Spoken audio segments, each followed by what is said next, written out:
criminal. Tu estilo, tu flow, baby, muy criminal.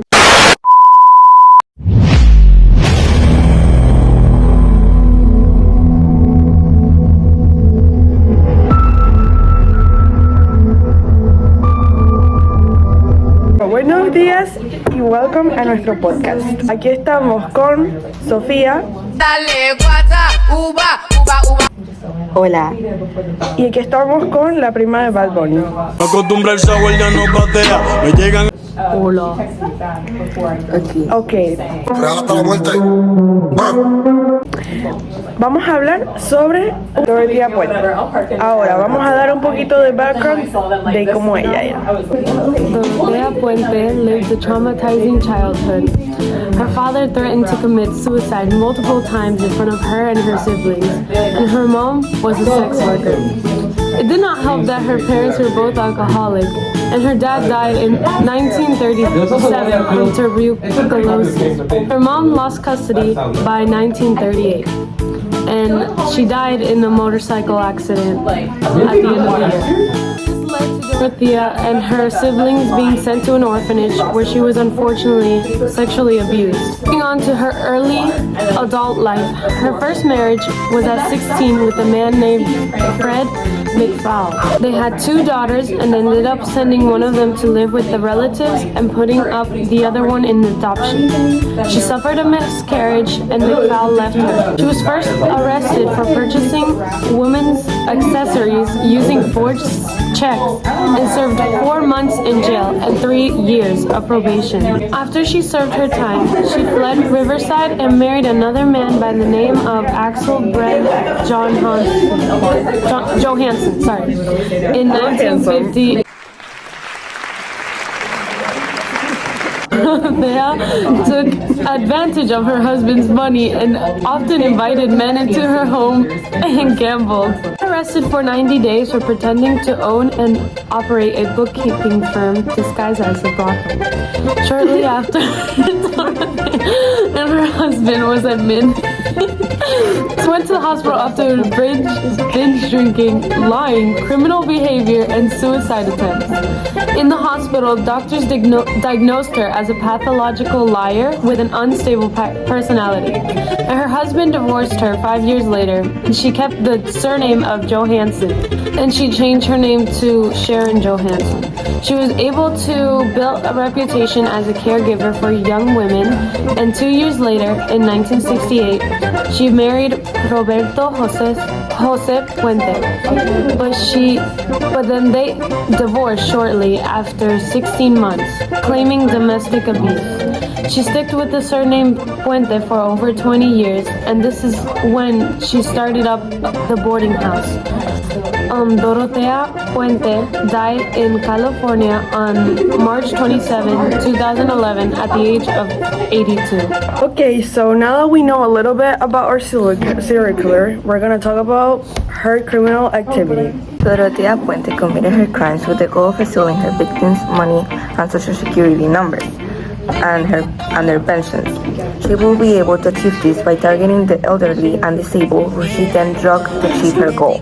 Dorothea's crimes were committed throughout the 80s. Her first victim was her friend and business partner, Ruth Monroe, who Sommer Puente drugged to then steal the remaining money that she had.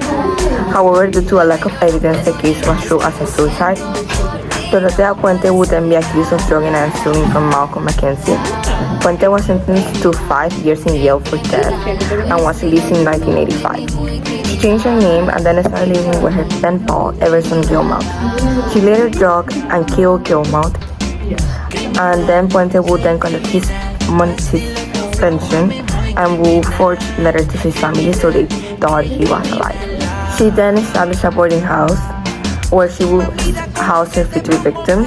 She read their mail, took their money, and collected their social security checks. She had a total of 9 victims, but was only convicted of 3.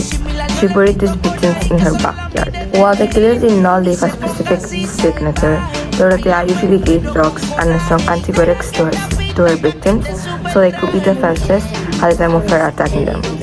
She also targeted the elderly and disabled, When caught, Dorothea seemed not to care about the wrongs that she had committed. She denied killing the people who were buried in her backyard despite there being clear evidence to prove otherwise. She showed no remorse even after being charged with life in prison without parole. She insisted that she was innocent and that the victims died of natural causes until her death in 2011. Dorothea was found capable to withstand trial. Despite managing to escape her house at the time of it being investigated since she was not a suspect, she fled to LA and then was found by somebody who recognized her in the news. Despite this, Puente was allowed to be present at her trial, where she was sentenced to life without parole. She was charged for 3 murders, despite there being a high possibility of her killing 9 people in total. However, there was not enough evidence to charge her for all her presumed murders. One of them was the death of Ruth Monroe, who was there as a suicide due to there being a lack of evidence and witnesses at the time of her death. She was sentenced once again to life in prison without parole, and she died on March 27, 2011 at the age of 82. Now we're going to talk about the characterizing of the serial killer. Dorothea Puente was more so an organized serial killer rather than a disorganized. So Dorothea was organized in the sense that she would specifically pick victims that did not have family members, that were elderly, and that would ask for them along with other people where they were poor and got money from the government. She will also think of ways to make it seem like the victims just disappeared. As an example, when one of the victims were set to leave to Mexico to visit family, she would even write on the calendar in her kitchen about the details as if he really did leave in order to the police to find him. The type of serial killer that we believe that Dorothea Puente was a power-oriented serial killer. Dorothea was a power-oriented serial killer because essentially she would commit all of these crimes for the power and the status that it gave her in the community. She would donate all the money and she would get from her victims along with their clothes. This would also make her become more likable and favored among people in the community. Dorothea Puente was diagnosed with schizophrenia after the incident in 1985. We also believe that she had tendencies of being a pathological liar and being psychopathic. She would lie about details that were not in need to lie about. She married 4 different men and lied to them about her situation each time. We believe of her being psychopathic because she showed no remorse for killing any of the people she killed. She almost felt bad that she got caught instead of doing what she did. It's good to point out that until the moment she died, she still said that she was innocent for all the crimes. Please don't go to little cute grandma's houses and think that they can kill you. Yeah, be aware. Because one of the main reasons of why she was not caught is because she had this innocent image and because she was old. But please don't go to grandma's houses and don't let them collect your pension money. She also changed her name a lot, so that did really help in not catching her. Cause back then, the system wasn't as great as now. So, yeah. But just be careful. Be careful, people. Be careful. You know how Snow White got poisoned? She got poisoned by her little grandma. Yeah. Same thing. So, moral of the story, don't trust little grandmas. Yeah. Thank you. Thank you. Thank you.